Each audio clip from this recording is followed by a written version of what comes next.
Hello and welcome back. I have the lovely Thelma Ojedis joining me, and we are on our fourth session of the quarantine explorations. And thank you for being here, Thelma. Thank you. I want to talk today about,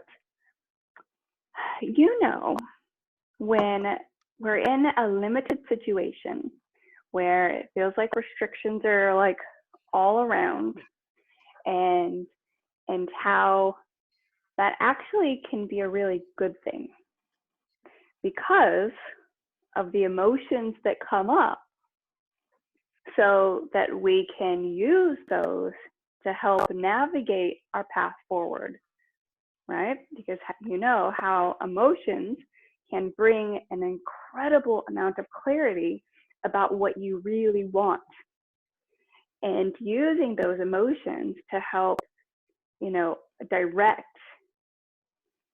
life in a way. I know that this is not the let's go everywhere, and trust the process part. It is though, but it's kind of like just Yeah. using, using the gifts of, I'm just going to move this up, using the gifts of emotion to help manifest the next stage and the next era and the next vision of what life is. And I would like to dive into that today if you're open.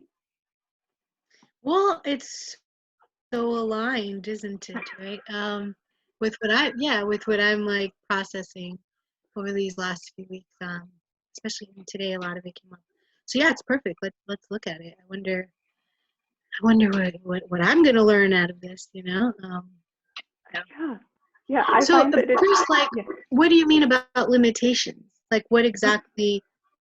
If we get more, Yeah. get clarity on it. Okay, so I'm going to talk about like limitations in regards to anytime that there's like a lot of restrictions, right? So it could be like a limitation of what you think you could do or could be or should, like when all the shoulds come in, how your life should be, or how your romantic relationship could be, or how your relationship with your child could be, or how or where you're living, or how you're living, or, so it's like, so it's almost like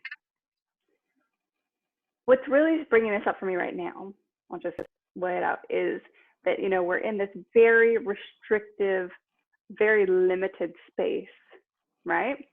And, grateful for Rona, that globally, we're in this space where we're all restricted and we're all limited, and all the feelings are coming up because we are, we are in close quarters with everyone, our loved ones, if we have that, or if you're alone, like you're in that alone right now, right? Physically alone. You're never really alone. I don't believe you're ever really alone. Um, and those kind of limitations. So it could be like a limitation of like a limitation, like after I had car accident, I was physically limited for a while. After having Abraham, I was emotionally limited for a while, and in this very restricted stage.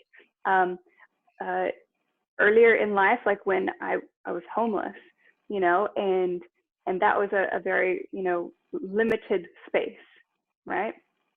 And like, yeah, so that's where I'm going with like the limited and kind of restricted feelings, or the limited and restrictive space that will open up to a rebirth. It always does. Hey. Yeah. I get it. I have physical limitations that I live with every day, being one-handed, right? And it's been my greatest blessing. Right? And shit comes up, right? Like opening a jar. It's stupid shit. And you wouldn't even think of folding, the sheet to put over the mattress, like with the curve. Like, yo, try folding that with my hand. So I get the limitations, and in quarantining, right? Of being told what you can and can't do, what you can and can't wear outside of your house, who you can and can't see, Yep. the whole shebang, right? And then right, what are the gifts in them? Right, like what's really happening for us, because it can always look like it's happening to us or against us, and life is always happening for us. Always, always, always. Always happening for us. So it's like, well, what are we gonna make out of it? You know? Exactly. So Thelma, that's the part that's been on my mind a lot lately, especially the last couple of days, because like it's just been an emotional, like there's been a lot of emotions like rising to the top and being like, okay, you know, and if you are, and I know you are, you know, like someone who is like has a serious, strong like growth game, and you're like, okay, hi feelings, I see you. What do I need to work through now? You know what I mean? Because it's like, you know, I acknowledge you, I welcome you, great, let's do this so I can move on. You know? Right, absolutely. And that's the thing, right? That it's like a lot of the times we don't want to deal with it.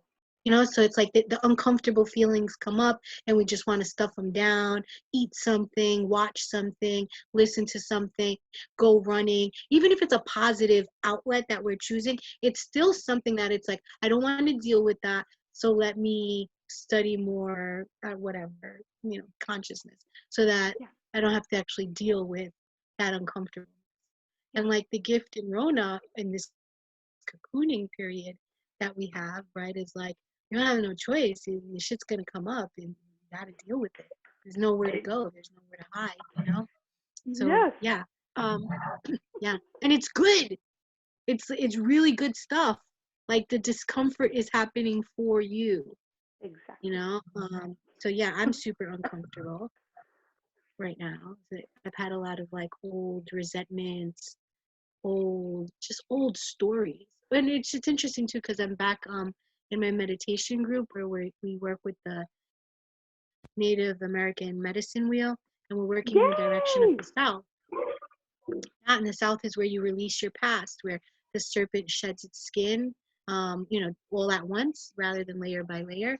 And that's the work that we're engaged with right now. And the you know the planet, of course, is aligned with that. Like, what are we shedding as a whole? And then I saw this beautiful thing today, a letter by Albert Einstein describing that the phenomenon that moves the world is the energy of love. So as all these uncomfortable feelings are coming up inside of me, and they're ugly feelings, they're not kind. It's not like, oh, I'm just that. No, it's like I'm fucking angry. No, I'm like, I'm angry at this, and I'm hurt by this, and it's being with it, right? Not judging myself, not stuffing it down, just being with it, and not even needing to do anything about it. Because something we live in like this like, well, I got to do something about this feeling that's coming up. And it's like, no, bro, you just got to feel it. It's going to flow on out. And for me, it's been coming in waves, right? So it's like this one will come up and I cry it out, or I walk, or whatever I do to like keep moving. And then I'm like, oh, okay. And then a little while later, it's like, here we go again, you know? So I love it in those moments, like when the current of emotion is coming, you know, and I'm like fully swimming in it, you know. I feel like it's like I'm, you know, it's the rain is happening outside, the rain is coming from inside out, you know, like the tears are flowing, everything's happening, and being kind of in that emotional current is so magical, right? Because I feel like it's with that emotional water, that emotional cleansing that happens, that it creates the new space, right?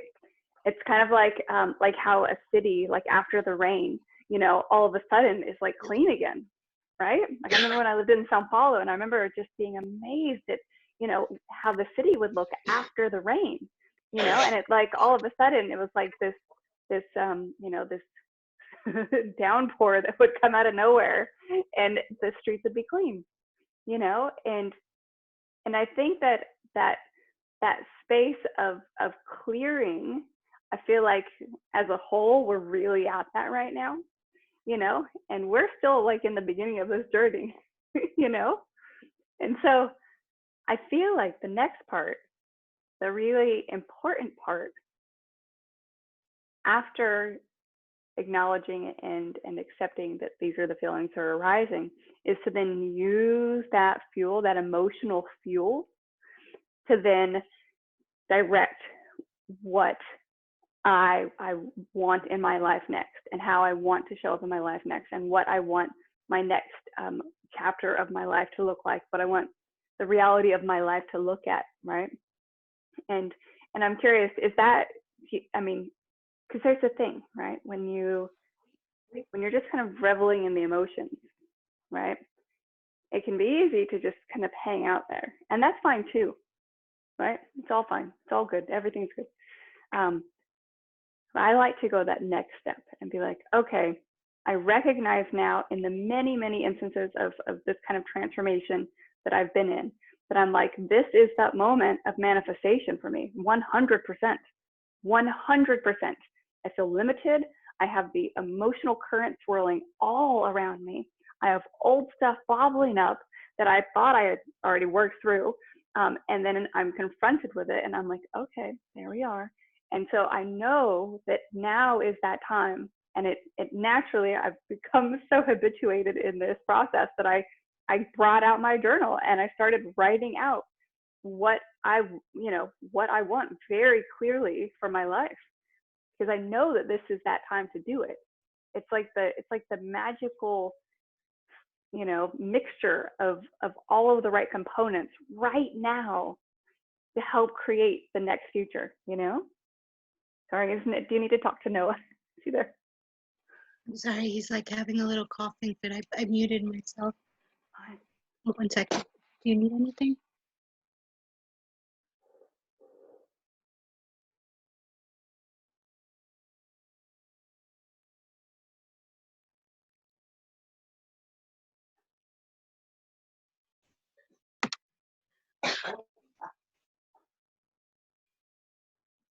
I think when all the feelings come up and all this stuff, it shows you exactly what it is that doesn't work for you anymore.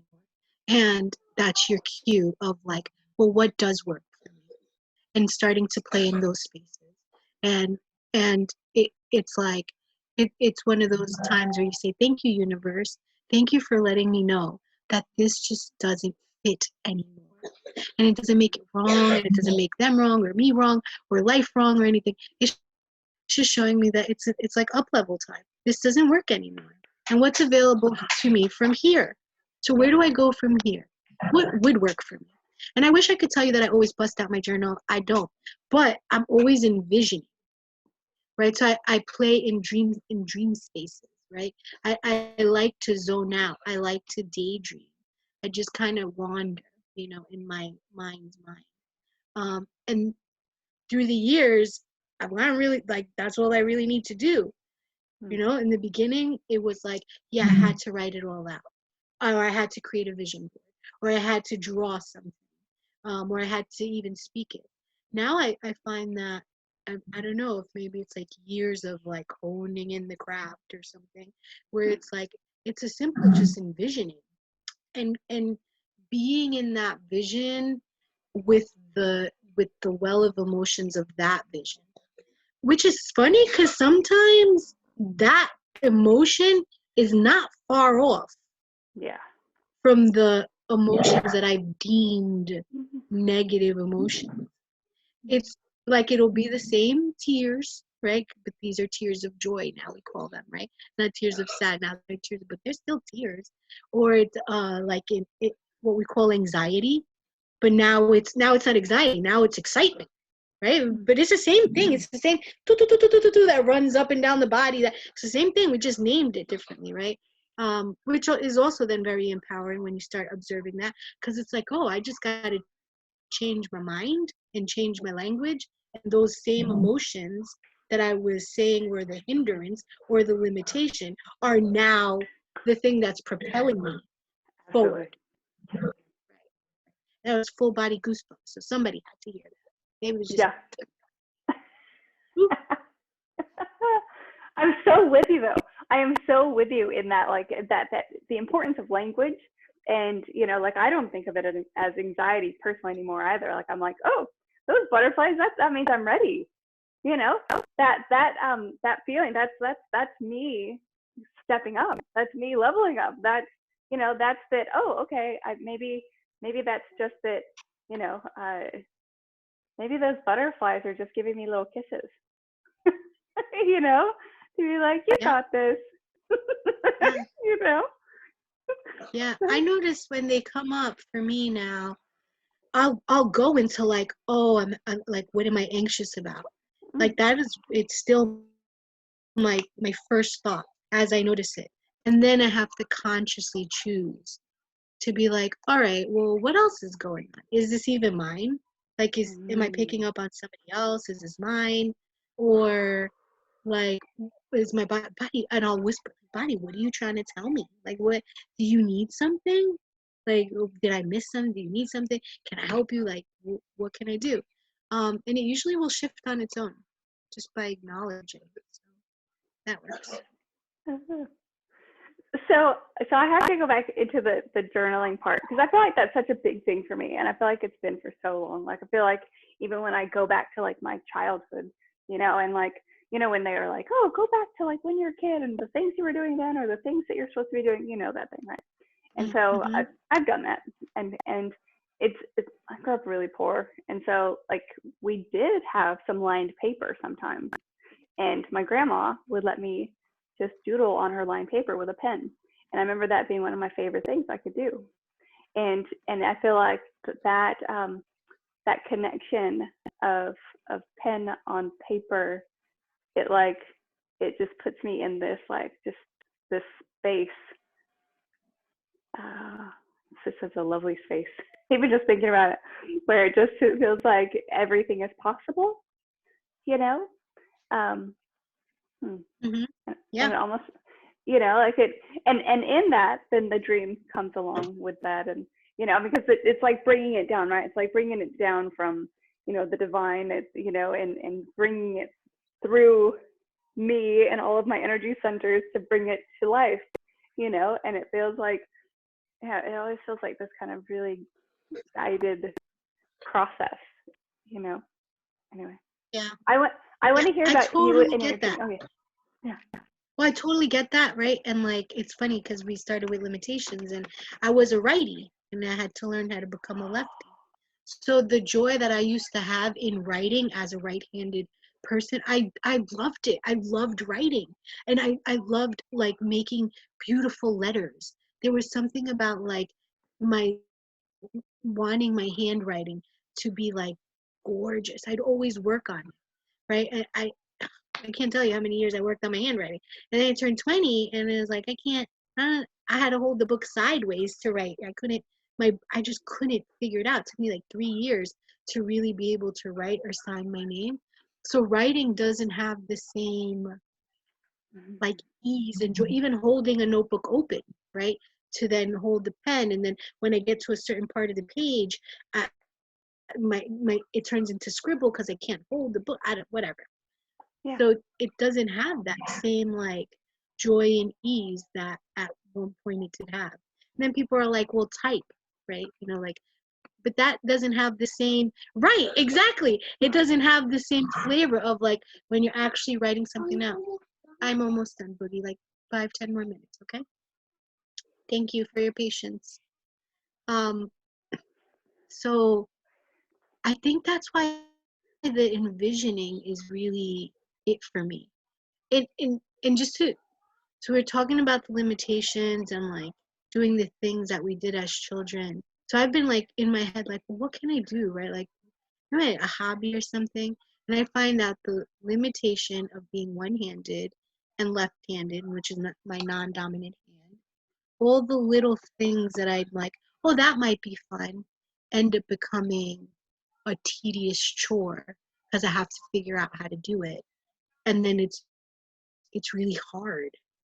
So then I have to like step back and be with that, and then like find the gift and the joy in that too. Like a never-ending walk up the mountain. Yeah. So Thelma, I wonder, because you are an incredible manifester, and I wonder if that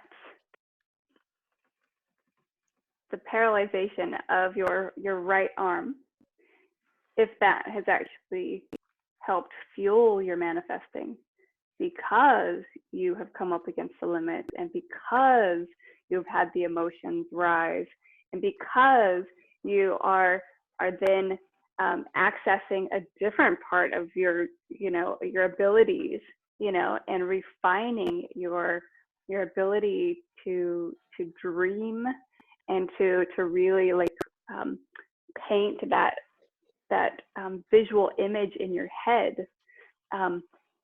so that it almost becomes, I almost think of it like a superpower, because it's like, okay, I'm going to like play with this thought. And if there's anyone I know that can pull out words and pull out ideas and like bring this stuff all down, like in like a really fun and like accessible way, it's you. And I wonder if, because of the limitations, that it has opened up this whole other avenue for you to be, Right. Yeah, for sure. Like, hands down, it was like, hands down, get it? No pun intended. No, but I learned what power is through losing my right arm. Like, growing up, I thought power was like a physical thing. And I really relied on my right arm to feel empowered in that way. Like, I used to fight a lot, right? To me, that was like powerful. That's being powerful. And then I lost the use of it, and I had to redefine, everything. I had to redefine everything, what everything meant to me. And power was one of those. And for sure, I think that in relying in all my other senses and all my other body parts, that I've strengthened an ability. So then the disability became an ability, which is like everything's the opposite of what it appears to be, kind of thing, But again, like, those are choices. That's a choice to sift through the shit until you find the gold, right? And that's not faint-hearted work, right? That it takes something. It takes something. But do you have yeah, a back process to for like that? I'm like, for what kind sifting. of process? I'm such a process, like, All about the processes. what kind Yeah, of system do yeah. we have? The process for sifting through shit. Yeah. Do you have one that you go through, or is it just like, let's just dive in? And I guess I don't have, like, I'm not the way you like them. No, it's not like delineated. Like, first pull out the journal, second, no, it's not like that. Because I flow with it. But the tools are definitely asking questions and learning to listen to your inner voice, no matter how quiet it may start off. And that's been my process through the years. It's been years, right? But it's really been like being with yourself, not running from yourself, and being willing to let go, right? Like, I've let go of so many versions of myself over the years. I've let go of the idea of who I think I am based on my past and my stories. I've let go of the idea that I need to be anything other than I am. A lot of it is like letting go, unlearning, and coming to yourself. Like, well, what's real and true for me, and standing in that regardless of who and what other people have to say about it. But I don't know if I don't have like a clear maybe I'll work on one. I'll work on creating like a systemic process that I can share with folks. I don't know. We'll see. We'll see what happens. so do you feel like right now, with everything happening and the emotions rising, and are you finding yourself in your process, in your way of manifesting the next version of life and the next evolution? Are you finding yourself doing that a lot more? I've been spending a lot of time. Yeah, this is my process. I've been spending a lot of time asking questions and letting go because like I wanted. There's so much that I'm like, no, okay, I need to do this. I need to do this now. And it's like, no, nothing's happening right now. There is nothing happening right now. I can't bulldoze through it. I can't force it through. Like, I just need to sit with it. And then I'll ask more questions. And I'm having this space within me where it's like, I don't have a clear vision of the future. I know what I've desired based on past experiences that I'm like, this is what I think I want. I think this would be good. And I keep getting a real big, like, in Spanish, we would say tate quieta, which means like sit still, like be still. There's no, like, just be still. It's all happening. You've already laid out the things. It's a matter of receiving now. And to receive this, you have to be still. Just be still. So I'm like, fuck, I gotta be still. This is back like this is back to Vipassana days. Like, I just gotta sit here and just watch it all come up and go down and come up and go down and the rise and the fall and remain equanimous, you know? Like, man, this is where we're at. Do you have like clear visions of what you want for your next? Yeah, so interesting. Okay, one real quick. So Vipassana, another restriction, limitation that then opens up to a new life, right? Okay. Mm-hmm.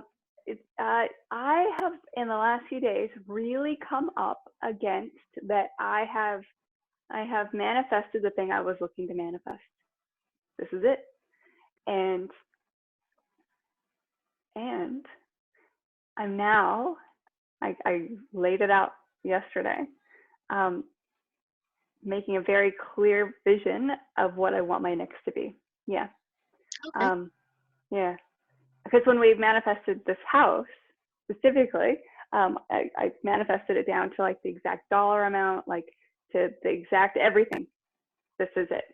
And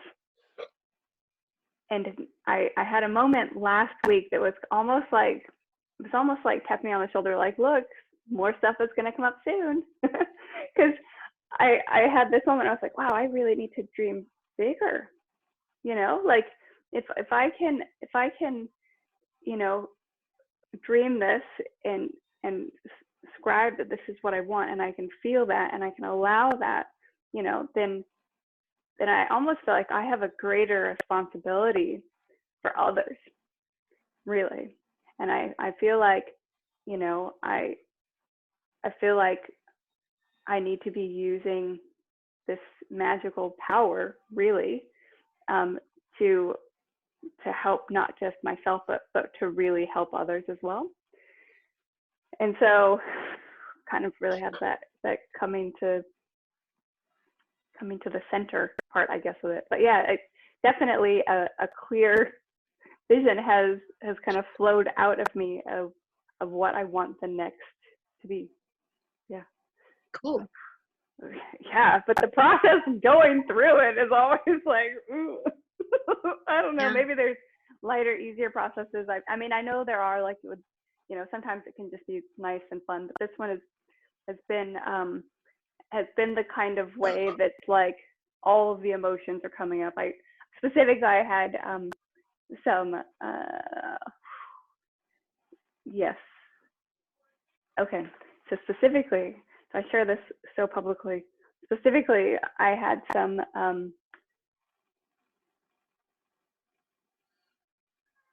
parts about money, and that is what I'm letting go, so that I can move forward in the way that I know that I'm meant to. Hmm.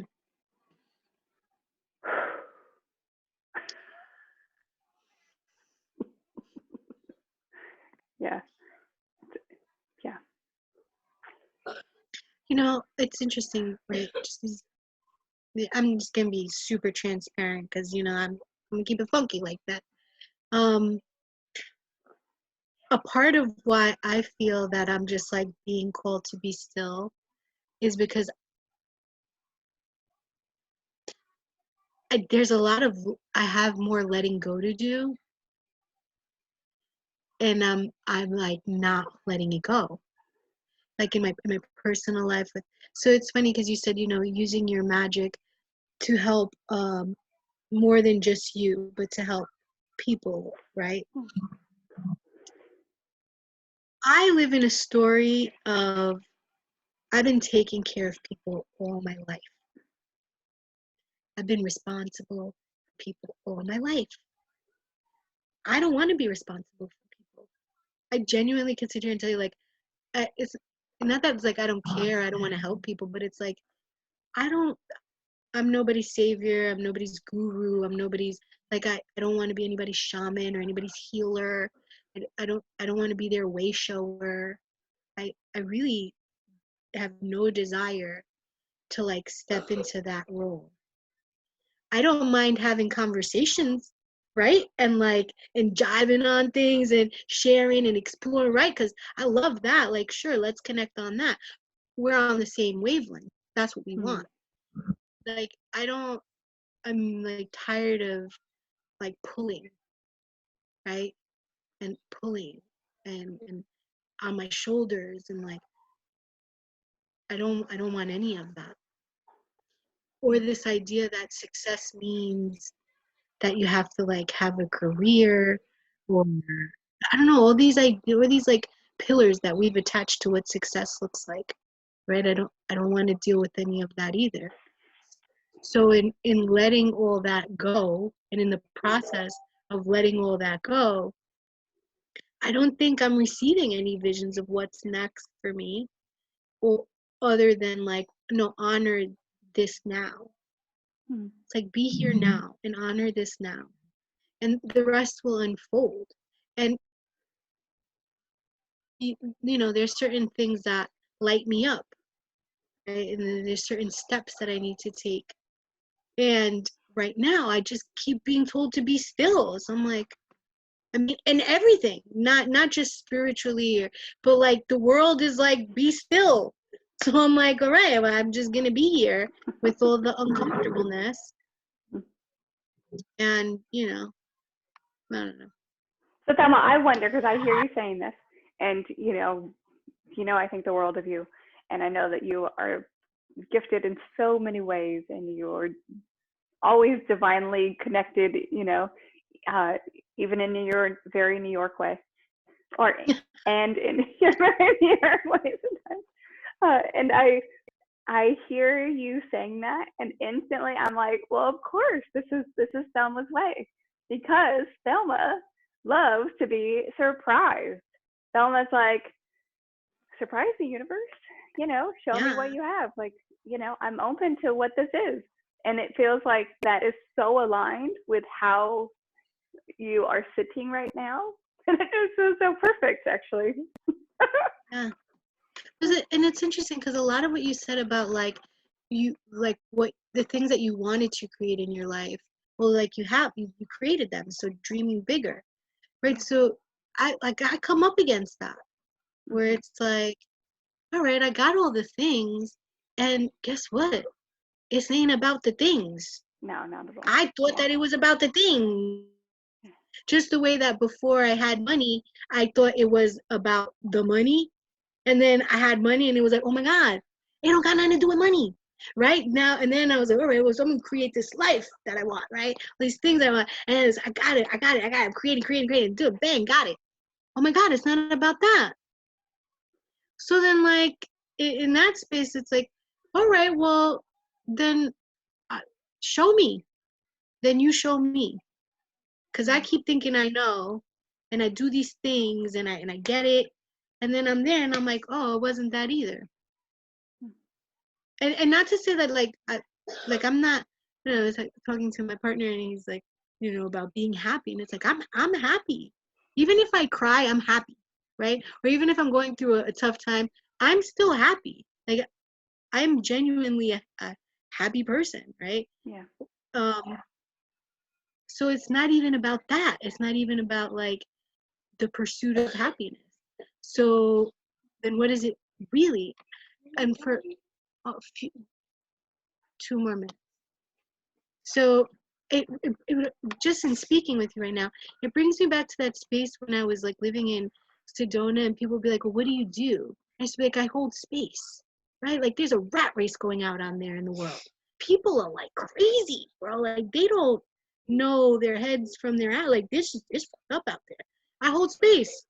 I hold space, and I trust that the universe will bring the people to me, and that I'll bump into the right people, and you know, and then that's how I play my part. And it doesn't have to be this big thing, right? Like it could be small and still be grand.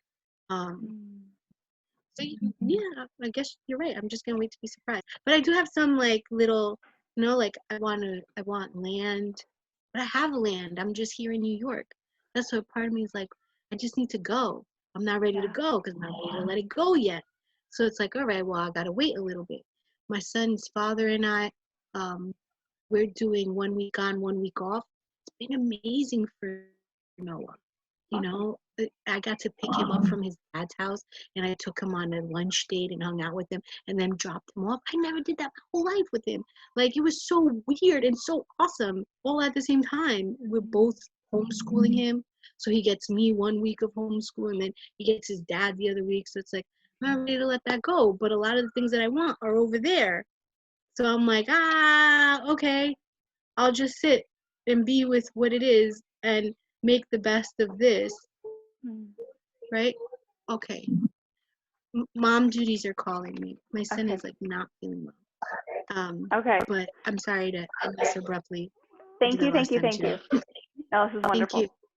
All right. I really appreciate you. Love you. Always. All right. And I look forward to hearing about the surprises that come up. Oh, me too. I'll see you. Bye, Thelma. Bye.